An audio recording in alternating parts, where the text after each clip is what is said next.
Pack your things, my son said. You're not staying here another night. His voice didn't shake. That's what frightened me most.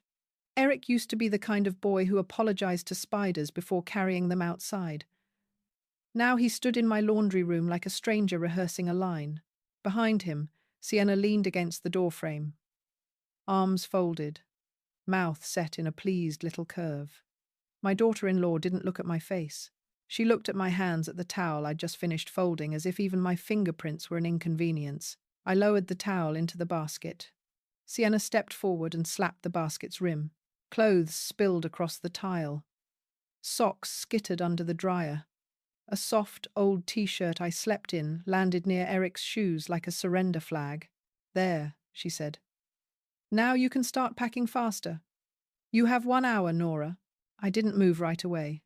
Not because I couldn't, because I was trying to understand how a home I'd paid off 15 years ago could suddenly feel like a rental with a cruel landlord. Eric crossed his arms. You can't keep doing this to us. Doing what? I asked quietly. Sienna's laugh came out thin. Existing, making everything slower, turning every day into a hospital waiting room. I felt my knee throb, my left one, the one that never healed correctly after the stair fall last winter. I hated that it betrayed me with every ache, like it was reporting weakness to the enemy. Eric's eyes flicked to my limp and hardened. We're done tiptoeing around you. It's time you go somewhere. Appropriate. Appropriate, I repeated. Sienna walked past me, brushing my shoulder too hard. Don't act confused. You forget things. You misplace bills. You wander around at night. It's not safe. I stared at her, then at my son. Since when do you two care about my safety? Eric's jaw clenched. Since you started becoming a problem. A problem. In the house where I raised him. In the house where his father's ashes sat in a walnut box on the mantel. I bent slowly and picked up a sock. Then another, as if tidiness could keep my heart from splintering. Sienna watched, impatient, like she expected tears, but I didn't cry. Because Eric didn't know what I'd done yesterday, and because the hour he'd given me wasn't a deadline. It was a trap one I intended to let him step into. As I stood up, my phone buzzed once in my pocket, and the message on the screen made my hands go perfectly steady. People always want a clean reason for cruelty. They want one big event, a betrayal, a slap, a screaming match to point at and say, asterisk, that's where it began. Asterisk. With Sienna, it began with smaller things, petty things, the kind that look harmless until you realize they're seeds. Years ago, she asked me to co-sign a loan for a fresh start. Her words, not mine. She wanted a glossy SUV for her content, because she'd convinced herself that nicer photos would fix her life. I told her no. Not sharply, not cruelly. I told her what my mother told me. I don't sign papers, I don't understand, and I don't gamble with my home. Sienna smiled like she understood. Then she didn't speak to me for 2 weeks. After that, every favor I did became evidence that I was controlling. Every boundary became judgment. When she moved in, just until we save, Eric promised she treated my house like a stage set. She replaced my curtains without asking. She boxed up my books because they looked dusty. She hung a giant photo of herself in the hallway where Eric's kindergarten art used to be. And then she learned the detail that changed her from irritated to hungry. The deed was in my name. Only my name. Eric assumed, like many sons do, that what belonged to his mother would one day automatically belong to him. But a house isn't a bedtime story. It doesn't end with, and then everything worked out. Ownership is ink and law and paperwork. When Sienna realized Eric didn't own this place, not even a fraction, she started looking at me like I was a locked door between her and her future. I tried to stay useful. That's what women like me do when love goes sour. We work harder. I cooked. I cleaned. I watched their kids when Sienna was filming herself, working at the coffee shop. Before my knee injury, I volunteered at the library twice a week. I mended torn children's books with careful tape and told myself that being needed was enough to justify being ignored. After the fall, everything changed. Suddenly I was fragile. Suddenly I was confused. Suddenly I was in the way. And Eric, my Eric, stopped meeting my eyes. The worst part wasn't the insults. It was the coordination. The sense that they'd practiced. Like they were reading from a script written when my back was turned. A week ago, I heard Sienna on the phone in the pantry. "It's already filed," she whispered. "Once the evaluation happens, she won't have a choice. Filed." Evaluation. My stomach went cold, as if my body recognized danger before my mind could name it. That night, I didn't sleep. I made a list instead. The next morning, I noticed something new. Eric had my mailbox key, and he wasn't letting it out of his sight. Eric used to toss the mail onto the kitchen counter like it was confetti. Bills, coupons, flyers. None of it mattered until I picked through it with my reading glasses and my pencil. Now he carried the mail inside like it was classified. "It's easier if I just handle it," he said, jingling the key ring. He didn't look at me when he spoke. Sienna stood at the stove, stirring a pot she wouldn't eat from. "You know how stressful paperwork is for you, Nora. Let us help." The word times help times landed like a thumb on my throat. For a few days, I told myself I was imagining things. Paranoia is what people accuse you of when you're right but inconvenient. Then I found a statement folded inside a stack of dish towels in the hall closet. My name was printed neatly at the top. My address underneath, except it wasn't my address. It was a P.O. box number I didn't recognize. A charge for $1,120 from a high-end electronics store I'd never stepped foot in. My mouth went dry. I sat at the edge of the bathtub, statement in trembling hands, and tried to remember if I'd bought anything that expensive. My world had shrunk to groceries and knee braces. There was no mystery purchase hiding in my memory. I took it to Sienna.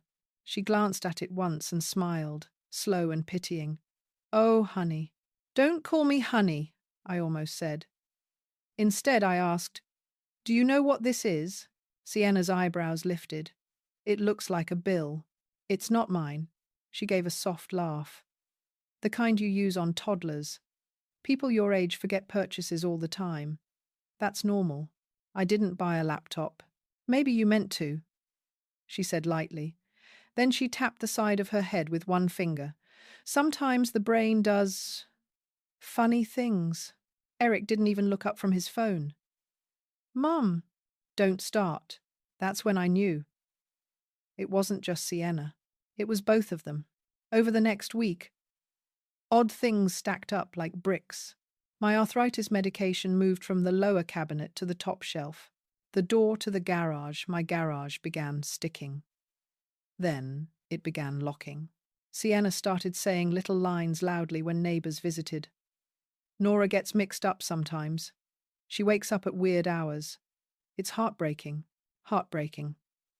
Delivered like gossip. Then, at 2:13 a.m., I passed Eric's office and heard his voice soften into something I hadn't heard in years. "I told you," he murmured into the phone. "Once the house situation is handled, we can stop hiding." A woman's laugh answered bright and intimate, and Eric said her name like a promise. Jade. My son had secrets, and I had a feeling my house was one of them. The next day, a plastic bin in the utility closet slid open, revealing page after page of someone practicing my signature. The bin was wedged behind old holiday decorations and a cracked humidifier. When I bumped it with my knee brace, the lid popped free. Paper spilled out like startled birds. At first, I didn't understand what I was seeing, just loops, slants, shaky strokes repeated again and again. Then, my vision sharpened. My name, not printed, signed, over and over. Some attempts clumsy, others dangerously close.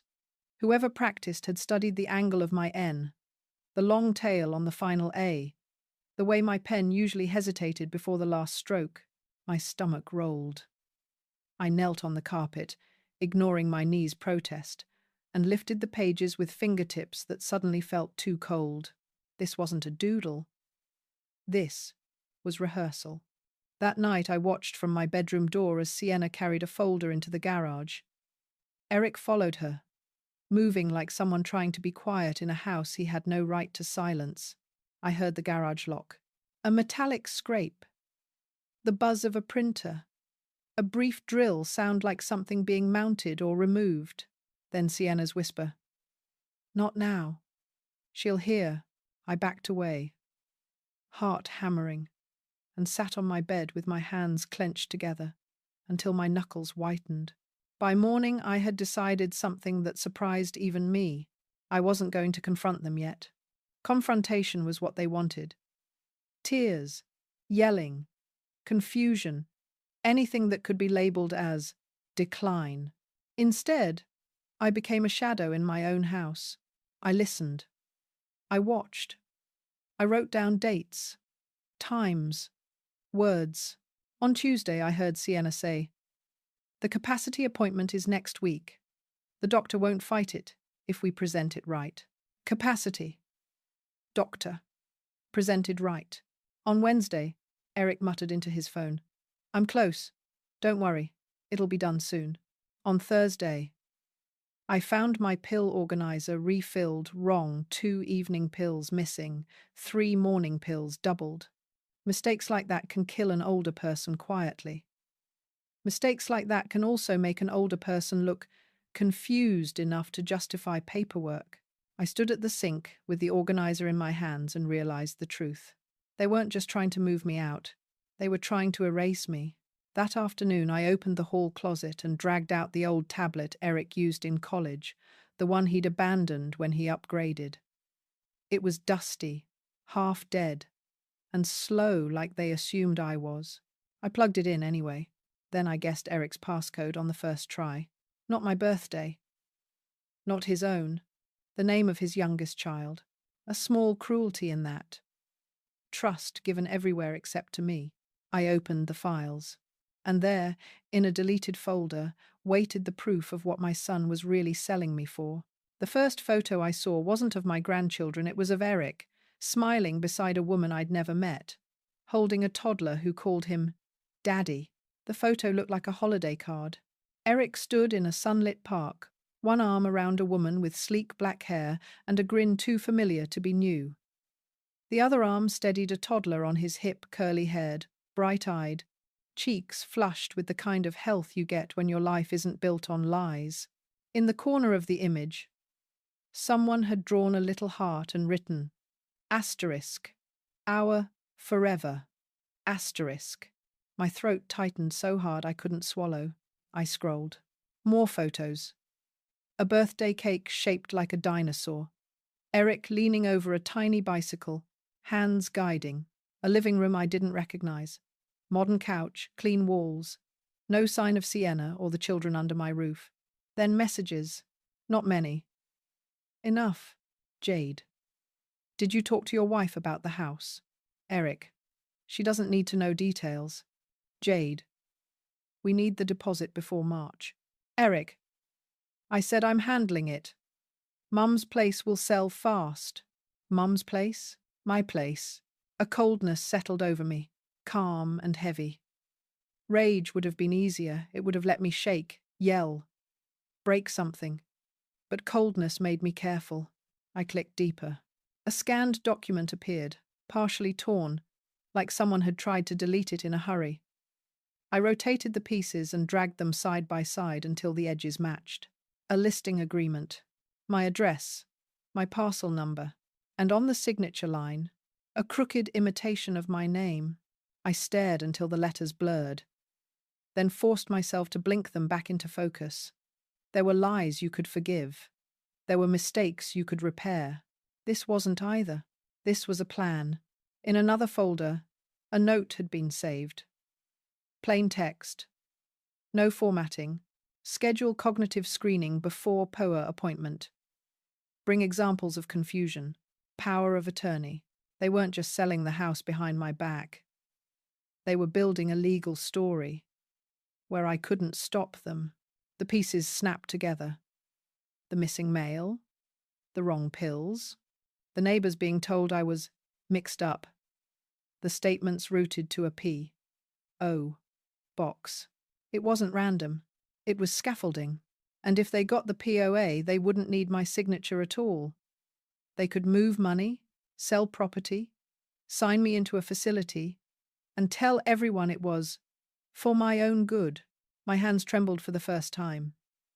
Not from weakness, from the realization that my son, my own son, was willing to bury me alive with paperwork. Then I noticed something else. An app icon in the corner of the tablet's screen. A home security app. One Eric installed months ago after accusing me of sneaking snacks at night. The cloud storage indicator blinked.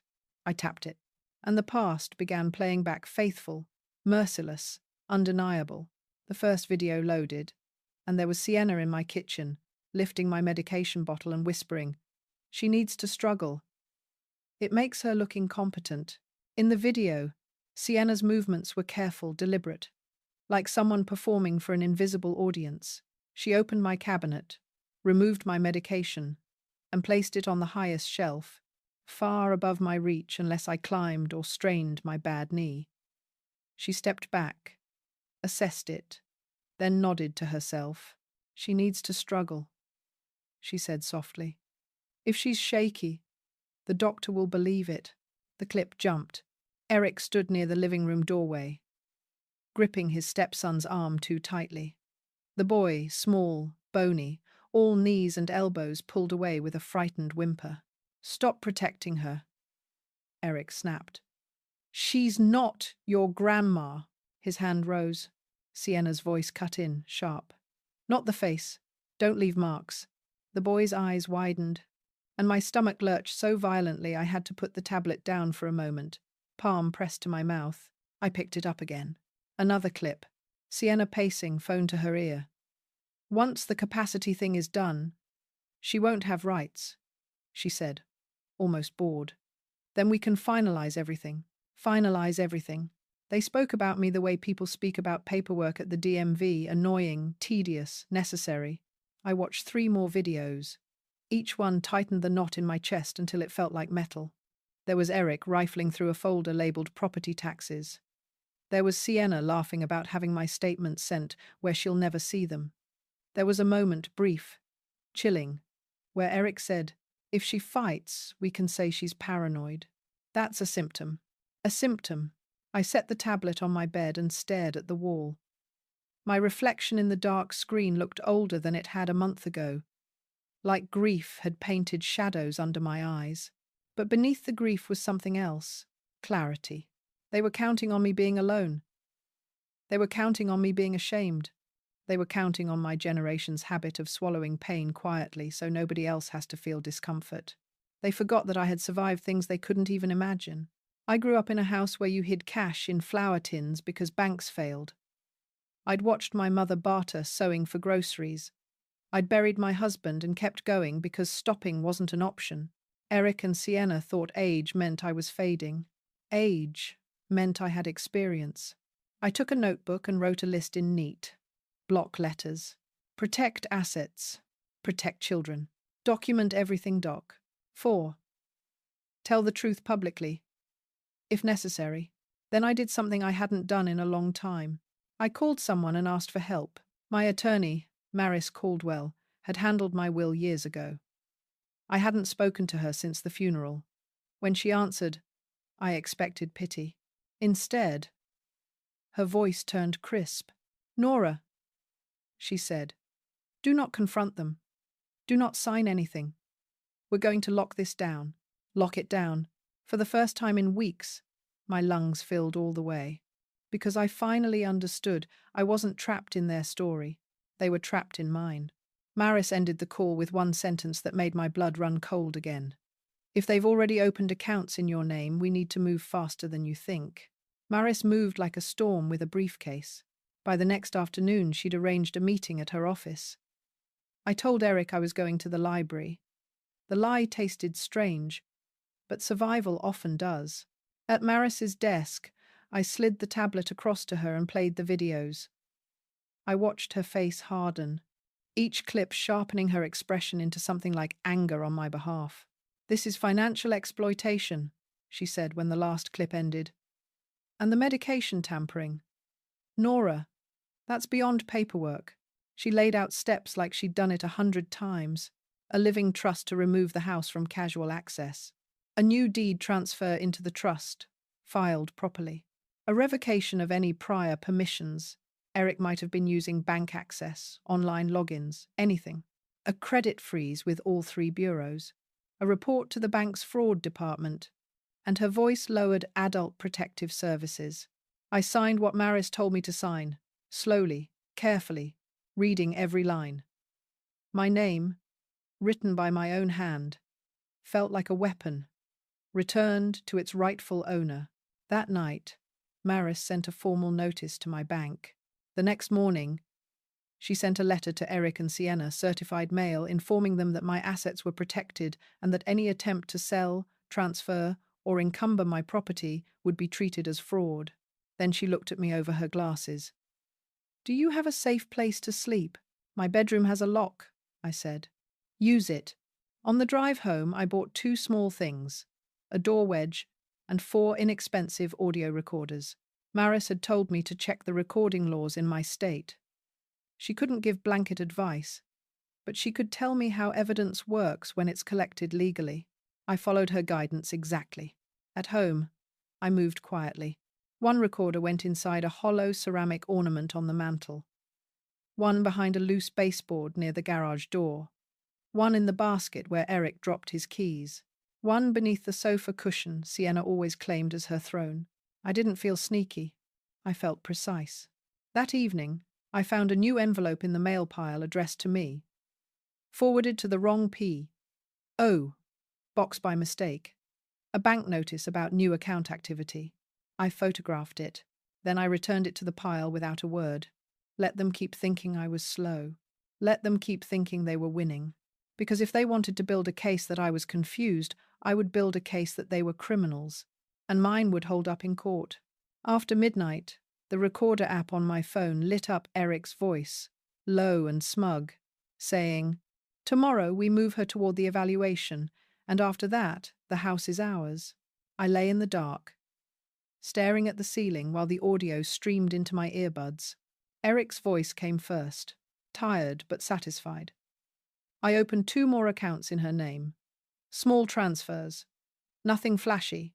Sienna made a pleased sound. "Good. I changed her mailing address last week. She won't see statements until it's done." "It's almost done," Eric said.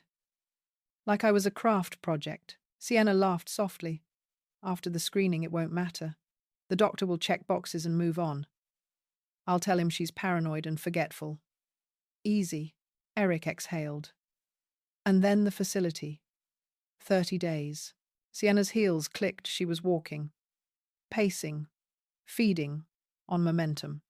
"Once she's out, we can redo the kitchen and the basement. Make it ours." Eric hesitated. "And I can finally stop juggling everything." Sienna stopped. "What does that mean?" A pause. Then the faint buzz of Eric's phone vibrating. His voice changed, warmer, younger. "Hey." I could practically hear the smile. Sienna's tone sharpened. "Who is that?" Eric ignored her. I know, Jade. I'm close. Once the house sells, we can sign the lease."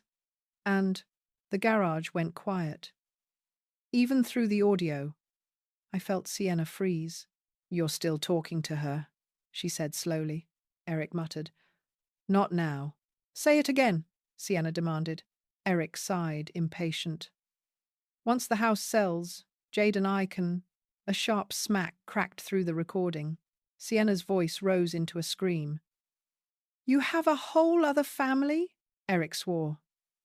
"Sienna," another smack. Then a scramble. Something knocking over a tool cart, maybe, or the stack of papers they'd been hiding. "I ruined my credit for you," Sienna shrieked. "I played nurse and villain, and you were going to leave me too," Eric's voice, suddenly furious. "If you weren't impossible to live with.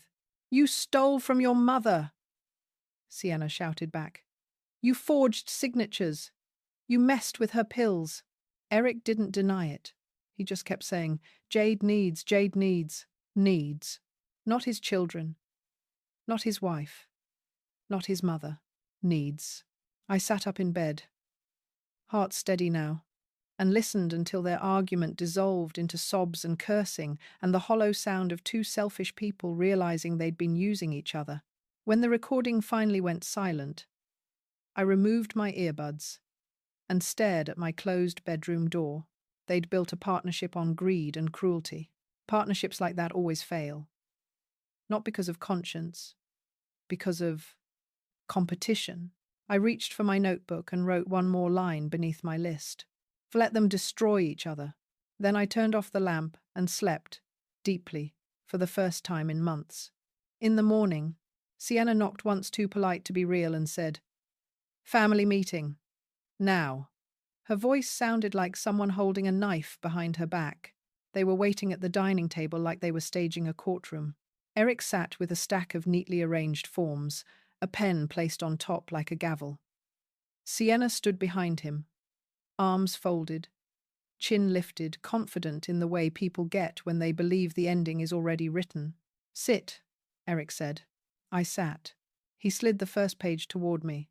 "Mum, we need to talk about your living situation," Sienna added. "And your health."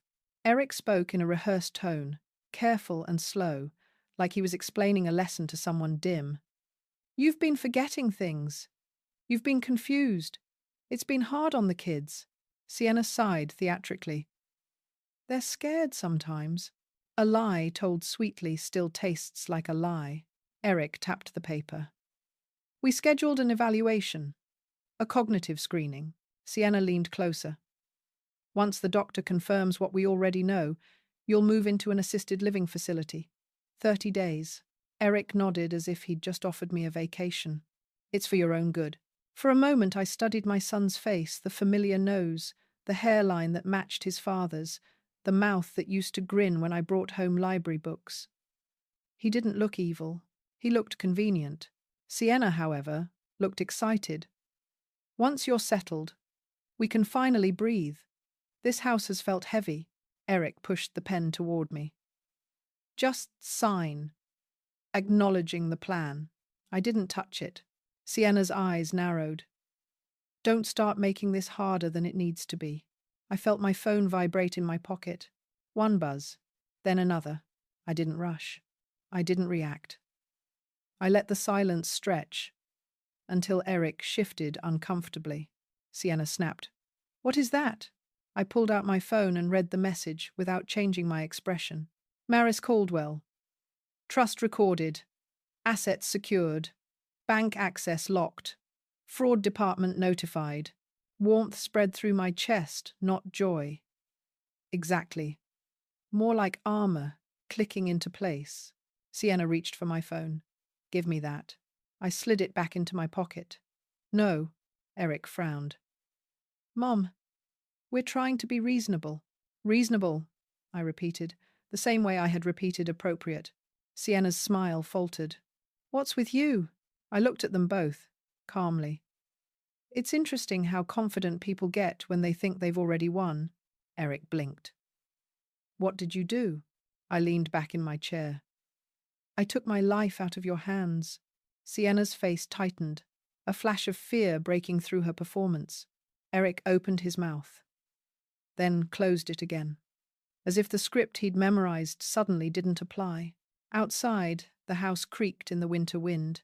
Inside, the power had shifted. Sienna recovered first. She smiled like a shark and said, "Fine. If you won't sign, we'll make sure everyone sees how unstable you are, starting at Christmas." They decorated like they were trying to cover a stain. Eric strung lights along the gutters with forced cheer. Sienna hung garlands and posted smiling photos online. Asterisk. Family time. Asterisk. Asterisk. So blessed. Asterisk. Meanwhile, they spoke to me in the syrupy tones people use when they want witnesses to think they're kind. "Did you take your pills, Nora?" Sienna asked loudly, when neighbors were near. "Are you feeling confused today?" Eric added, eyes flicking toward anyone within earshot. I answered politely. I kept my voice even. I let them perform. Because Maris and I had a plan that didn't rely on shouting. It relied on timing. I sent quiet invitations to relatives I trusted. Eric's aunt, 2 cousins, my sister-in-law, not for drama, for protection. I wanted people present who knew the difference between elderly and incompetent, between family conflict and exploitation. Maris advised me to avoid a surprise ambush that could backfire legally. So we did it correctly. Documentation, chain of custody, reports filed. The bank's fraud department had opened a case. Adult Protective Services had taken my statement. A detective from Financial Crimes had called me, the confused old woman, and asked precise questions with the respect of someone who recognized patterns.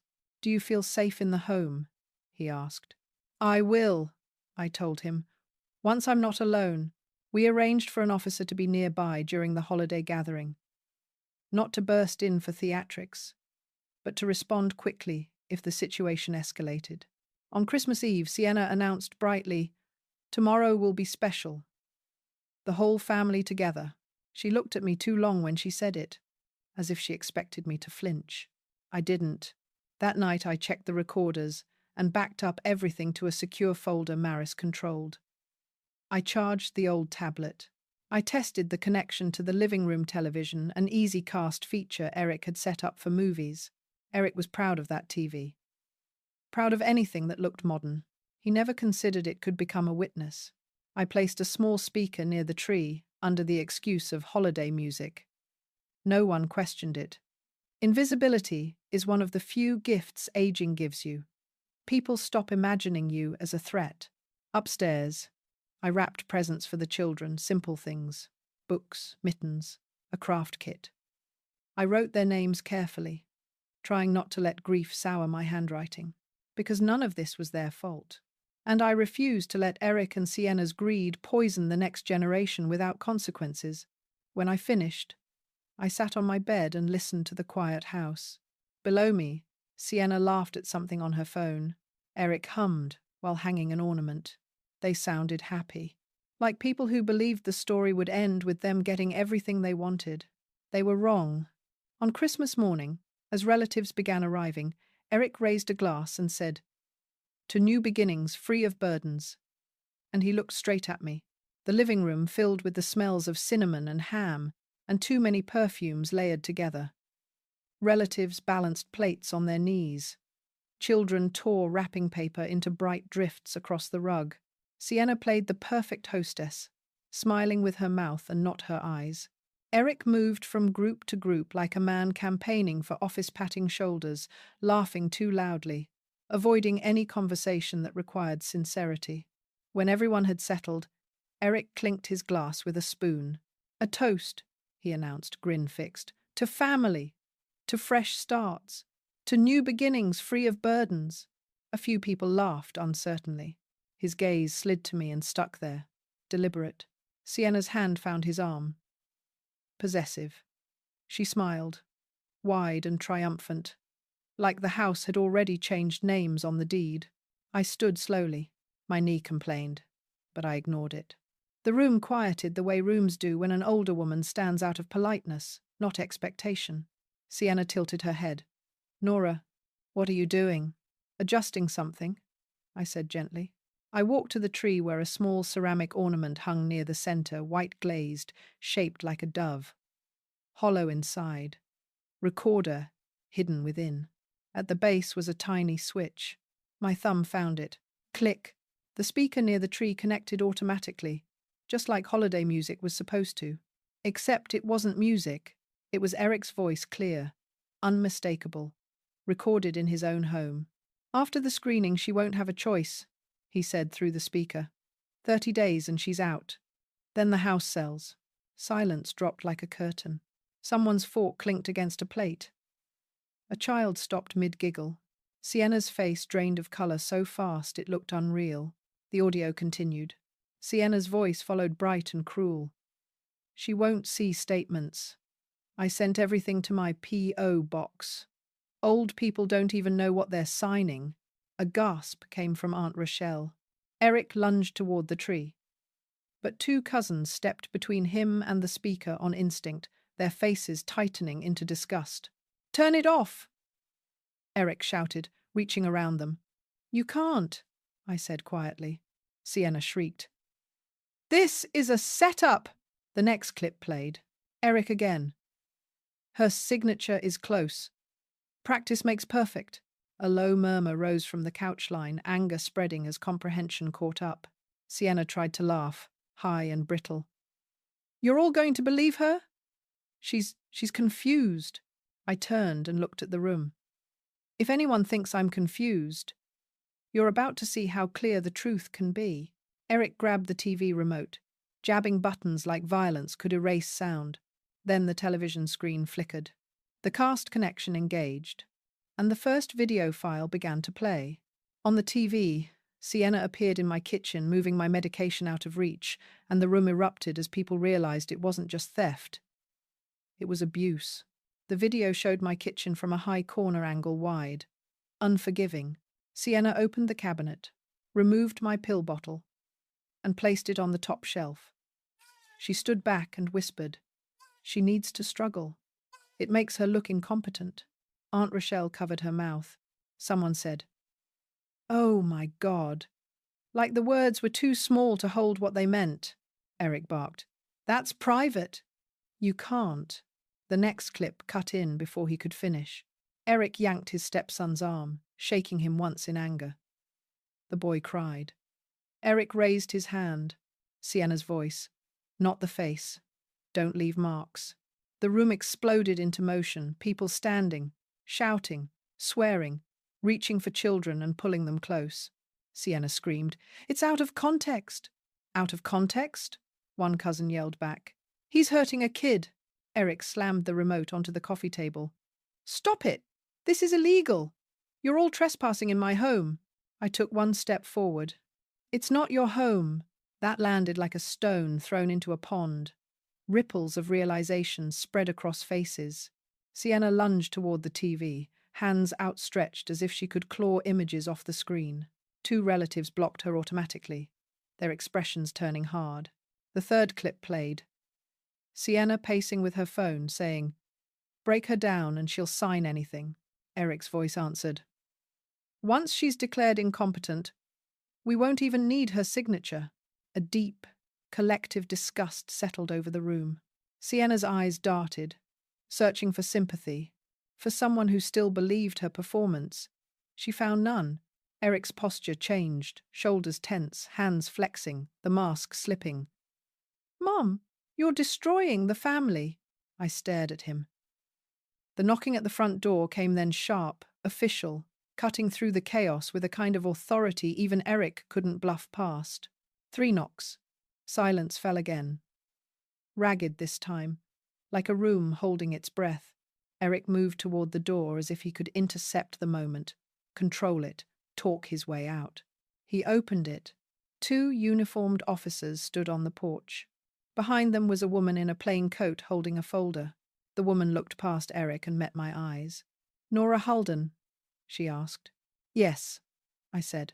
"I'm Detective Serrano, Financial Crimes. We need to speak with Eric Halden and Sienna Halden."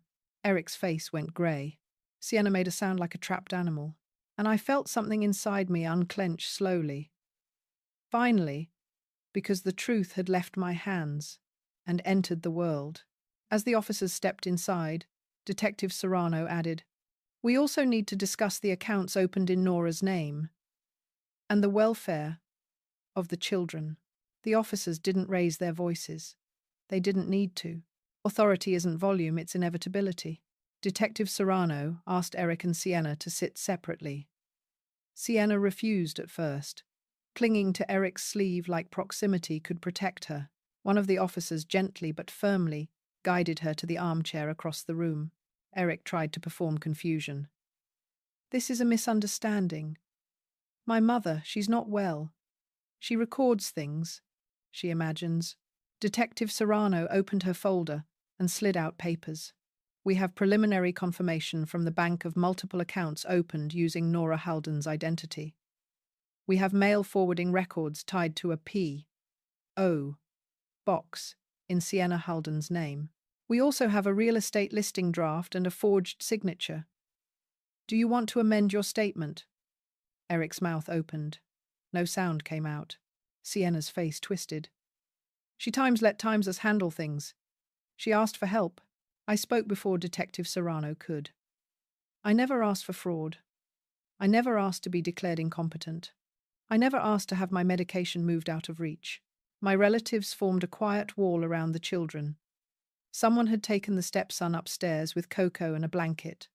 Chloe, my granddaughter, stood near my hip, fingers curled into my sleeve.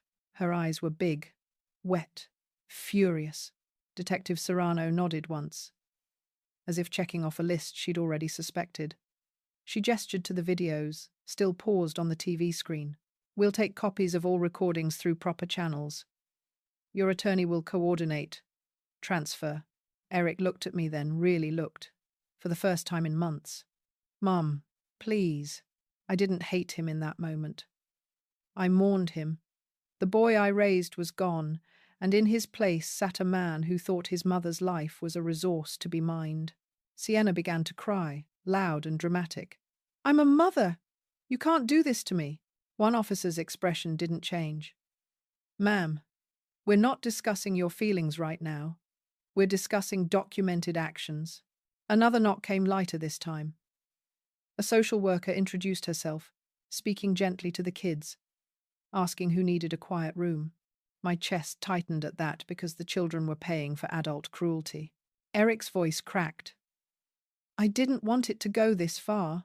Detective Serrano met his eyes. You opened accounts in your mother's name. You attempted to remove her from her home through a competency scheme. How far did you think it was? Sienna's sobbing stopped abruptly. She stared at Eric like she wanted to blame him for the whole thing. Eric stared at the floor, and I realized something. The story they'd tried to write about me, confused, helpless, fading, had failed. Now the only story left was the truth, and truth has weight. As the officers escorted them toward the door, Sienna turned back and hissed, You'll regret this, Nora. And I understood that winning doesn't end the danger. It changes its shape. The house felt bigger after they left, not emptier, cleaner. Relatives moved quietly, gathering coats, whispering to children. Their kindness was real, but it couldn't undo the strange ache of realizing your own child tried to dismantle your life with forms and forged ink. Maris arrived before sunset. She spoke with Detective Serrano, handed over secured copies of the files, confirmed the trust filings, and arranged an emergency protective order. Within days, I changed the locks. Within a week, the bank reversed what it could and froze what it couldn't. Within 2 weeks, Eric was charged. I won't pretend the legal system moves like lightning, it moves like a machine. But machines, when they finally engage, don't care about excuses. Sienna's online friends posted vague messages about betrayal and toxic families. I didn't respond. I had no desire to wrestle in public with someone who used attention like oxygen. The children stayed with relatives, while the social worker assessed safety. Chloe asked me once, voice small, Did Dad really want to send you away? I pulled her into my arms and held her carefully around my bad knee. He made choices that hurt people, I said. But you are not his choices. At night, I walked through my house, my real house, not the one they tried to steal, and touched the door frames, the bookshelf, the mantel where my husband's ashes sat. I felt grief in waves. For Eric, for the marriage that rotted into manipulation, for the years I spent trying to earn love that should have been freely given. But I also felt something else. Relief. I began going back to the library. I volunteered again. I sat in the children's section and mended torn pages like tiny acts of repair mattered because they do. On a cold morning in January, Maris called to confirm the last security measure. No sale, no transfer, no POA could happen without my explicit presence and consent. My home was no longer vulnerable to the nearest liar. I hung up and stood by the window, watching the snow fall in slow, quiet sheets. For the first time in a long time, I didn't feel like I was waiting for someone to take something from me. I felt like I belonged to myself again.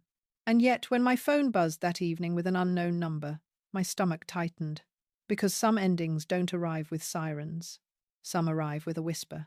I answered, and a woman's voice said, "Mrs. Holden, I think you should know who times else times Eric promised your house to." I gripped the phone harder, because I suddenly realized Eric's secret life might have been larger and more dangerous than I ever saw on that tablet.